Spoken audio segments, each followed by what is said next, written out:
hello students, আজি আমি কৰিব গৈছো ক্লাস 10 ম্যাথছৰ এক্সাৰসাইজ 3.2 ঠিক আছে 3.2 কোৱেশ্চন নম্বৰ 1 আমি কৰিব গৈছো সো তোমালোকে যদি মোৰ চেনেলটো সাবস্ক্ৰাইব কৰা নাই হলে সাবস্ক্ৰাইব কৰি লবা আৰু বেল আইকনটো প্ৰেছ কৰি দিবা ঠিক আছে যাতে তোমালোকক নটিফিকেশনটো নিউ ভিডিঅ'ৰ আহি থাকে তেন্তে স্টাৰ্ট কৰো So it is a question number amar 1 or 1 dia ase je eta gonit quizot দশম শ্ৰেণীৰ 10 জন ছাত্ৰ ছাত্ৰী অংশগ্ৰহণ কৰিছিল যদি ছাত্ৰীত কৈ ছাত্ৰৰ সংখ্যাটো বেছি হয় সাৰি বেছি হয় তেন্তে অংশগ্ৰহণ কৰা ছাত্ৰ ছাত্ৰীৰ সংখ্যাটো আমাক নিৰ্ণয় কৰিব লাগে ঠিক আছে সো ইয়াত প্ৰথমে ইয়াত চলক কি হৈছে ছাত্ৰ ছাত্ৰীৰ সংখ্যাটো আমাৰ চলক হৈ আছে সো ইয়াতে আমি হেতুকে x আৰু y বুলি ধৰি ললো ঠিক আছে সো আমি লিখিম ধৰু ছাত্ৰ সংখ্যা সমান x ছাত্ৰীৰ সংখ্যা সমান y ঠিক আছে তেন্তে ইয়াতে কি কৈছে দশম শ্ৰেণীৰ 10 জন ছাত্ৰ ছাত্ৰী অংশগ্ৰহণ কৰিছিল তেন্তে কি হ'ব according to question x plus y equal to 10 এটো আমাৰ আহি গল প্ৰথম সমীকৰণ ঠিক আছে তেতিয়া চোৱা নেক্সট কি দিয়া আছে नेक्स्ट शर्त दिया আছে যদি ছাত্ৰত কৈ ছাত্ৰীৰ সংখ্যা 4 বেছি আকৌ আমি লিখিব পাৰো ছাত্ৰত কৈ ছাত্ৰ কিমান আছিল x ছাত্ৰী কিমান আছিল y দুটা সমান কৰিলে হ'বনে নাই ছাত্ৰীৰ সংখ্যাটো ছাত্ৰত কৈ ছাত্ৰীৰ সংখ্যাটো 4 বেছি তেন্তে ইয়াতে আমি x + 4 বহাব লাগিব x + 4 = y হৈ যাব ঠিক আছে কাৰণ ইয়াতে ছাত্ৰীৰ সংখ্যাটো অলৰেডি 4 বেছি হৈ আছে ছাত্ৰত কৈ ছাত্ৰীৰ সংখ্যাটো 4 বেছি আমি যদি সমীকৰণ বনাও তেন্তে এটো হৈ যাব x - y = 4 - 4 এটো আমাৰ আহি গল 2 নম্বৰ সমীকৰণ ঠিক আছে এটো 1 নম্বৰ এটো 2 নম্বৰ এতিয়া চোৱা আমাক কি বনাব লাগিব সমাধান ওলাব লাগিব লেখৰ হয় ঠিক আছে জ্যামিতিক ভাবে সো আমি কি কৰিম প্ৰথমে 1 ৰ পৰা ইয়াত তালিকা বনাই লওঁ চোৱা 1 ৰ পৰা আমি এটো লিখিব পাৰো যে y = 10 - x সো আমি এটো কিয় এনেকৈ লিখিলো আমি এটো y = mx + c এটো সমীকৰণলৈ পৰিৱৰ্তন কৰিলো এটো হ'ল ৰৈখিক সৰল ৰেখাৰ সমীকৰণ ঠিক আছে সো y = 10 - x এটা চোৱা ইয়াৰ কাৰণে আমি তালিকা এটা বনাব লাগিব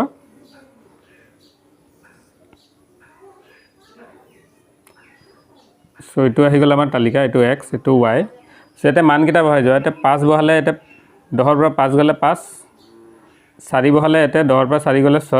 আৰু 6 বহালে 10 ৰ পৰা 4 গলে 10 ৰ পৰা 6 গলে 4 সো এইখিনি আমাৰ মান কিটা আহিলে তালিকাত এতিয়া আমি দ্বিতীয় সমীকৰণৰ তালিকাটো বনাইলো চোৱা দ্বিতীয় সমীকৰণ আমাৰ আছিল x - y = -4 তেন্তে এটো আমি এনেকৈ লিখিব পাৰো 4 টো ইফালে লেনা সো x + 4 = y তে তালিকাটো প্ৰস্তুত কৰা সো এটো আমাৰ তালিকাটো হৈ গল তো গল x এটো y সো এতে x ৰ ঠাইত কি মান বহাব পাৰে 1 বহালে এটো হৈ গল 4 2 বহালে 6 3 বহালে 7 ঠিক আছে সো এইখিনি মান পালো যদি মান কিটা ইয়াতে বহাইলো চোৱা সো প্ৰথম মানটো আছে আমাৰ 5 আৰু 5 সো ইট ইজ 5,5 সো এটো 5 আৰু ওপৰ পিনে 5 সো এইখিনতে আহিলো নেক্সট আছে 4,6 সো এটা 4 এটা হৈ গল 6 তাৰ পিছত আছে 6,4 সো এটো হৈ গল 6 এটো হৈ গল তোমাৰ 4 সো আমি দেখিছো এটো সৰল ৰেখা হৈ আছে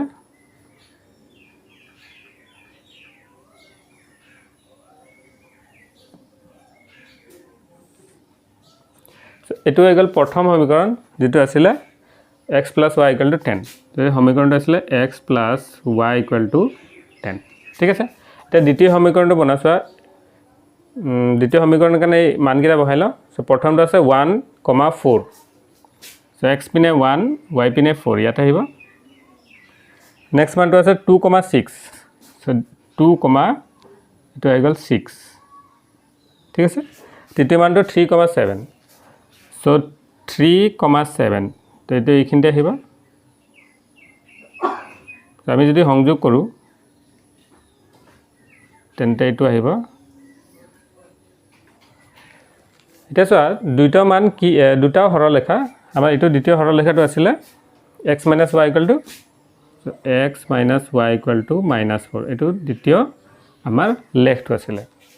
এতিয়া ইয়াৰ সমাধান নিৰ্ণয় কৰিব দিছে এতিয়া ইয়াৰ সমাধান কি হ'ব চোৱা দুটা সৰলৰেখা য'ত কাটাকুটি কৰিছে এইটো আমাৰ সমাধান হ'ব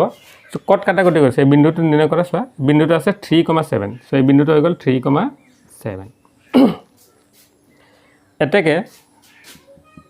ইয়াৰ পৰা আমি ক'ব পাৰো যে x ৰ মান কিমান আহি আছে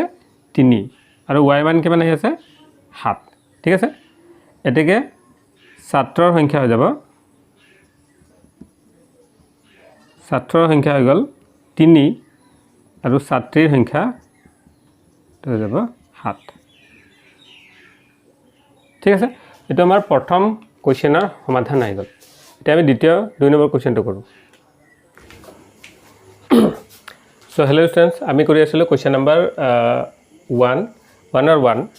এক্সাৰসাইজ অনুশীলনী 3.2 এতিয়া আমি কৰিব গৈছো কোৱেশ্চন নম্বৰ 2 ঠিক আছে সো ইয়াতে কি দিয়া আছে চোৱা তে 5ডাল পেন্সিল 7টা পেনৰ দাম একেলগে 50 টকা ঠিক আছে আৰু 7ডাল পেন্সিল 5টা পেনৰ দাম একেলগে 46 টকা ঠিক আছে সো এটা চলক কি কি হ'ব পাৰে প্ৰথমে এইটো চোৱা এটা চলক আছে আমাৰ পেন্সিল আৰু পেন ঠিক আছে কাৰণ সংখ্যাটো হলনি হৈ আছে সো 5ডাল 7টা নেক্সট হৈ গ'ল 7ডাল 5টা পেন সো এনেকৈ হলনি হৈ আছে সো আমি এটুক চলক হিচাপে লৈ পেলাই এটাক আমি চলক হিচাপে x লৈ ললো আৰু এটাক চলক হিচাপে y লৈ লম ঠিক আছে সো এটা চোৱা আমি কি কৰিম আমাক উলাব কি দিছে এডাল পেন্সিল আৰু এটা পেনৰ দাম উলোৱা সো তুমি চোৱা ইয়াতে ইয়াৰ পৰা বুজি পোৱা যায় যে আমাৰ চলকটো কি হ'ব পেন্সিল আৰু পেন ঠিক আছে যদি আমাৰ চলক পেন্সিল আৰু পেন হয় তেন্তে হেতুকে আমি x আৰু y বুলি ধৰিব লাগিব সো ইয়াত চোৱা প্ৰথমে ধৰু এডাল পেন্সিলৰ দাম ঠিক আছে এটা পেন্সিলৰ দাম x টকা আমি কি লৈ ললো এটা পেন্সিলৰ দাম x টকা ঠিক আছে আৰু এটা কলমৰ দাম y টকা ঠিক আছে এটা পেন্সিলৰ দাম আমি লৈ ললো x টকা এটা কলমৰ দাম আমি লৈ ললো y টকা এতিয়া চোৱা প্ৰশ্নমতে আমাক কৈছে যে 5ডাল পেন্সিল চোৱা এটা পেন্সিলৰ দাম যদি x টকা হয় তেন্তে 5ডাল পেন্সিলৰ দাম কেই টকা হ'ব সো 5x টকা ঠিক আছে এটা পেন্সিলৰ যদি x টকা তেন্তে 5টা পেন্সিলৰ দাম 5x কেনেকৈ চোৱা এটা পেন্সিলৰ দাম কিমান হৈ গ'ল x টকা দুটা পেন্সিলৰ দাম হ'ব 2x টকা ঠিক আছে হেনিসনা তিনিডাল পেন্সিলৰ দাম 3x টকা এটা পেন্সিলৰ দাম 1x আৰু 1x মানে কিমান হয় x তো x টোক আমি 1x বুলি লিখিব পাৰো ঠিক আছে তুমি এনেকৈ লৈ লোৱা यस তো এটা পেন্সিলৰ 1x দুটা পেন্সিলৰ 2x তিনটা পেন্সিলৰ 3x তেন্তে পাঁচটা পেন্সিলৰ কিমান হৈ যাব পাঁচটা পেন্সিলৰ দাম হৈ যাব 5x টকা ঠিক আছে বুজি পালা ওকে সো ইয়াত চোৱা এটা পেন্সিলৰ দাম যদি x টকা তেন্তে পাঁচটা পেন্সিলৰ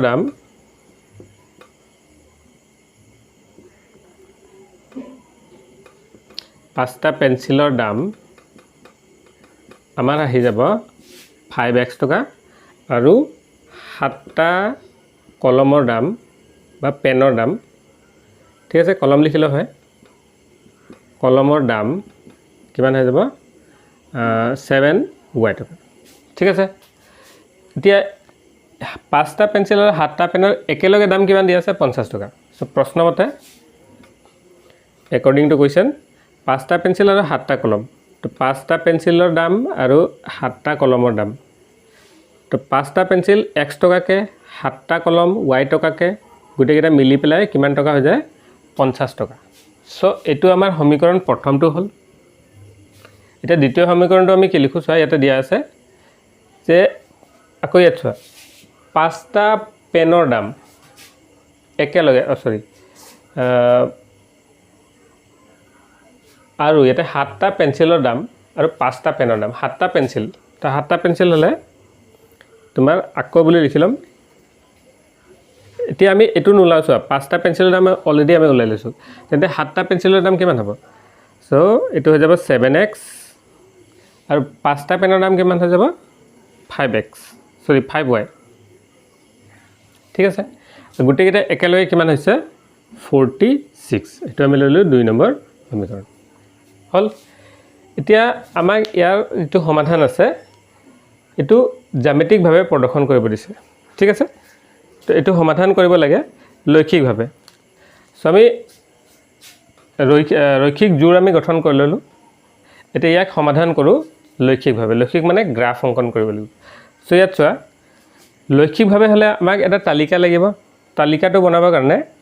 আমি এটুকে ব্যৱহাৰ কৰো ঠিক আছে তালিকা নহলে আমি গ্ৰাফটো বনাব নোৱাৰো সো প্ৰথমে তালিকাটো বনাই লম চোৱা তো ফাৰ্স্ট যেটো সমীকৰণ আছে তাৰ পৰা আমি লিখিম 1 ৰ পৰা তো প্ৰথমে ইয়াৰ তালিকাটো বনাও সো 1 ৰ পৰা আমি কি লিখিব 5x + 7y = 50 তে তালিকাটো বনাবৰ কাৰণে আমি সমীকৰণটো অলপ চেঞ্জ কৰো সো কি কেনেকৈ সমীকৰণ চেঞ্জ কৰো সো আমাৰ সমীকৰণৰ আৰ্হিটো হৈ গল y = mx + c এটো আৰ্হিত আমি চেঞ্জ কৰি লম ঠিক আছে এতিয়া এইটো কিয় আৰ্হিত চেঞ্জ কৰিম কাৰণ এটো হৈ গল ৰৈখিক সমীকৰণৰ আৰ্হি ঠিক আছে তে ইয়াত যদি চেঞ্জ কৰলো তেন্তে আমাৰ মানটো ওলাবলৈ ইজি হ'ব চোৱা এক্সাম্পলত বুজা ইয়াতে x ৰ মান দিলে y মানটো ওলাই আহিব কিন্তু ইয়াতে তোমাক x আৰু y মান কি লবা যাতে তোমাৰ এনসাৰটো 50 হয় তো এনেকৈ লিখি থৈ দিলে এটো আমাৰ ডিফিকাল্ট হ'ব সো এটো আমি হলনি কৰি লম এনেকৈ সমীকৰণ ঠিক আছে সো চোৱা এটো আমি লিখিব পাৰো এতে y টো আহিব লাগে তোমাৰ লেফট হ্যান্ড সাইডত আৰু বাকিটা ৰাইট হ্যান্ড সাইডত তো y টো থাকিব লাগে লেফট হ্যান্ড সাইড বাকিটা ৰাইট হ্যান্ড সাইড সো আমি লিখিব পাৰো 7y = 50 - 5x ইয়াৰ পৰা y টো লোৱা সো এটো হল 50 - 5x / 7 ঠিক আছে সো এটো আমাৰ সমীকৰণটো এটো ধৰণৰ আহি গল এতিয়া আমি ইয়াৰ তালিকাটো বনাই লম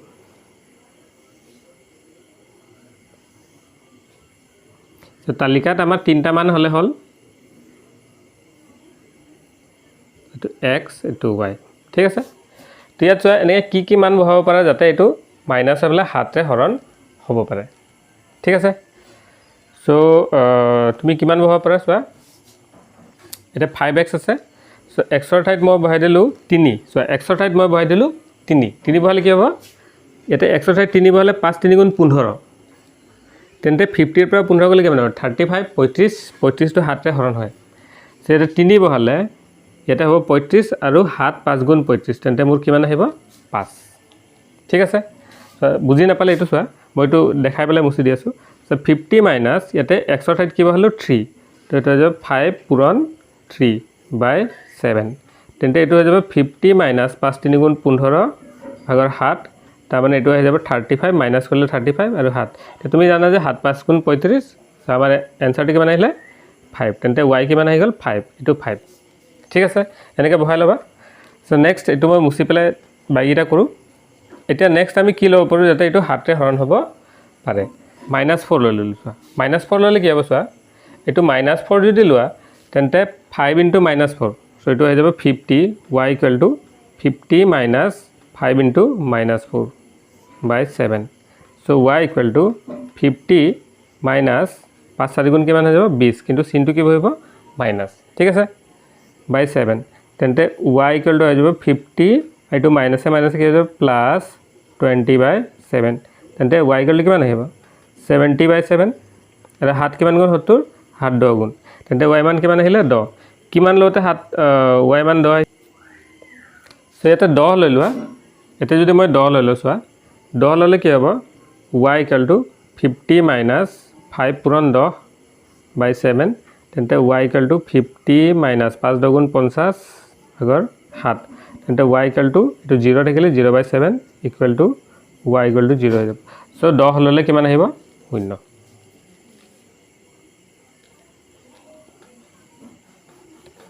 ঠিক আছে এটো আহিলে এতিয়া আমি দ্বিতীয় তালিকাটো বনাও সো আমি লিখিম 2 ৰ পৰা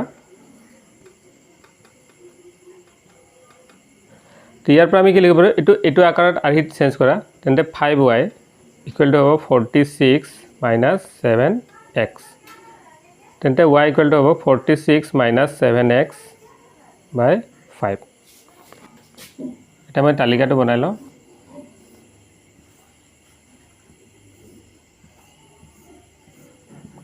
x to y তেন্তে ইয়াতে লৈ লোৱা 3 তেন্তে কিমান হৈ যাব x ৰ ঠাইত মই লৈ ললো 3 7 3 গুণ 21 তো 46 পৰা 21 গলে 25 থাকিব 25 হলে 5 5 গুণ তেন্তে এটো আমাৰ আহি গল 5 ঠিক আছে 8 ললে 56 ওকে 8 লৈ ললো সো 46 মাইনাস এটো হৈ যাব 7 8 গুণ 56 সো 56/5 সো ইয়াৰ পৰা 10 আহিব সো -10/5 হলে সো ইয়াতে যদি মই 8 লৈ লওঁ তেটো আহিব তোমাৰ -2 ঠিক আছে তো পাৰো ইয়াতে আমি লৈ ললো তোমাৰ মাইনাস ইয়াতে আমি লৈ ললো -2 সো -2 ললে কি হ'ব সো -2 হলে এটো হৈ যাব তোমাৰ 46 7 পূৰণ -2/5 সো এটো হৈ গল তোমাৰ y = 46 এটো 7 2 গুণ 14 সো মাইনাসৰ -14/5 so y = হইব 14 plus 46 plus 14/5 এটো হৈ যাব তোমাৰ 60/5 এটা 5 কিমান গুণ 60 5 12 গুণ সো এটো কিমান আহিলে 12 ঠিক আছে সো আমি তালিকা দুটা বনাই ললো এতিয়া আমি ইয়াৰ সমাধানটো কৰো ঠিক আছে এটা সো এই মানকেইটা আমি ইয়াতে বিচাৰো সো প্ৰথম হৈ গল 3,5 সো প্ৰথম মানটো হৈ গল 3,5 সো ইয়াতে আমাক হাইয়েস্ট মান কিমান আছে 12 সো ইয়াতে মানকেইটা বহাই লৈছো এটো গল 1 2 3 4 5 6 7 8 9 10 11 এটো গল 12 এটো গল 13 লৈকে ঠিক আছে 13 লৈকে বহাই ললো ইফালে বনাই দিয়া এটো -1 -2 -3 -4 -5 -6 -7 -8 -9 -10 -11 ইয়ালৈকে বনাই ললো ঠিক আছে কাৰণ আমাৰ হাইয়েস্ট মাইনাসত তোমাৰ 4 লৈকে আছে ঠিক আছে এটো তোমাৰ আহিলে -1 -2 -3 -4 -5 -6 -7 -8 -9 -10 -11 -12 -13 upper hilo 1 2 3 4 5 6 7 8 9 10 telelo 11 ঠিক আছে এতিয়া মান কিটা বহাছা প্ৰথম আছে 3 আৰু 5 সো 3 আৰু 5 কেনেকৈ বহাব লাগে এটো x পিনে c x পিনে 3 y পিনে 5 x পিনে 3 y পিনে 5 x পিনে 3 y পিনে 5 কিন্তু এটা বস্তু মনত ৰাখিবা আৰু পজিটিভ হৈছে পজিটিভ হলে a পিনে ঠিক আছে x পিনে 3 y পিনে 5 সো x পিনে 3 y পিনে 5 এখিনি আহিলে ঠিক আছে এটা পয়েন্ট আমি পালো নেক্সট -4 আৰু 10 সো x টো কি হৈছে নেগেটিভ হৈছে নেগেটিভ হলে ইপিনে আহিব নেগেটিভ হলে ইপিনে আহিব কিমান ঘৰ আহিব 4 ঘৰ আৰু y পজিটিভ হৈছে তাৰ মানে ওপৰ পিনে যাব কিমান ঘৰ 10 ঘৰ তো চোৱা এটো 4 ঘৰ আৰু 10 ঘৰ সো এটো এখিনটা আহিব ঠিক আছে দুটা পয়েন্ট আমাৰ হৈ গল ওকে এটো সিধা হৈছে না ওকে সো -4 এটো 10 আৰু 0 সো x পিনে 10 সো x পিনে গুছি যোৱা এইটো আহি গল 10 আৰু y পিনে 0 তো y 0 হলে না ওপৰ যায় না তলটা এইটো এখিনটা থাকিব তে যিখিনি লাইন আমাৰ যিখিনি বিন্দু আছে সেই বিন্দুকিটা সংযোগ কৰি দিয়া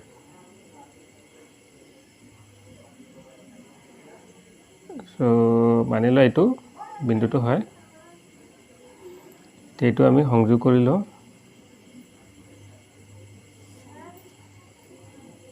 ঠিক আছে এটো আহি গল আমাৰ গ্ৰাফ এটো প্ৰথম সমীকৰণটো আছিল 5x + 7 = 50 তো এটো লিখি দিয়া 5x + 7y = 50 এটো প্ৰথম সমীকৰণটো হৈ গল ঠিক আছে দ্বিতীয় সমীকৰণটো চোৱা প্ৰথম এটো বহাইলো 3 আৰু 5 সো x ৰ পিনে 3 y পিনে 5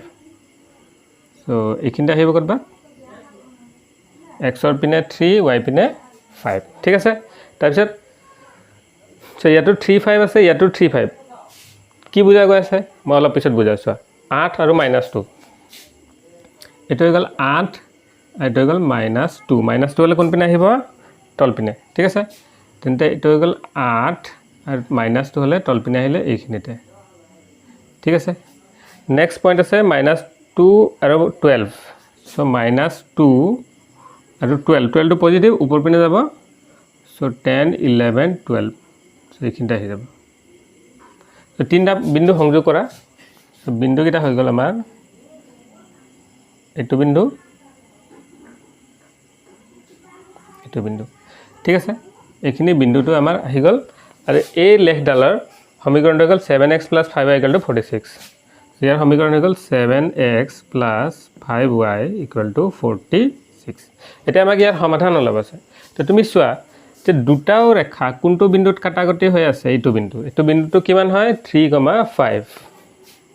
এই বিন্দুটো হৈ গ'ল 3,5 এতেকে আমাৰ যেটো সমাধান আছে হেতুৱে হ'ব যত দুটা ৰেখা কাটাকটি কৰে এতেকে সমাধান কি হ'ব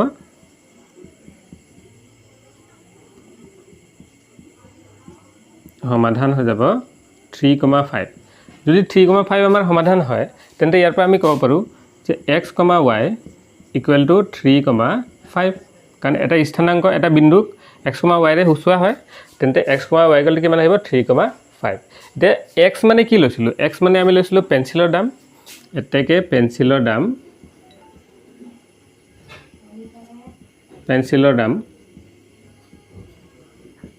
x =